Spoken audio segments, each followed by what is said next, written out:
Maraming remedies si Presidente Duterte, hindi lang sa ICC. Ang number one remedy syempre sa ICC na dahil sa illegal na aresto, dapat talaga ma-dismiss ang kaso laban sa kanya. Pangalawa, sa international law, bilang isang mamamayan ng mundo, pwede siyang pumunta sa UN Committee on Human Rights, pero walang pangil yan.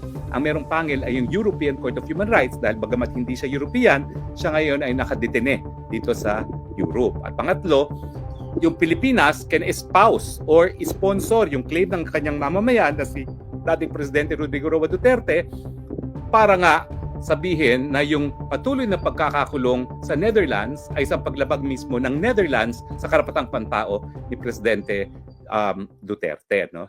Pero mangyayari lang yan kapag si Inday Sara Duterte na ang presidente.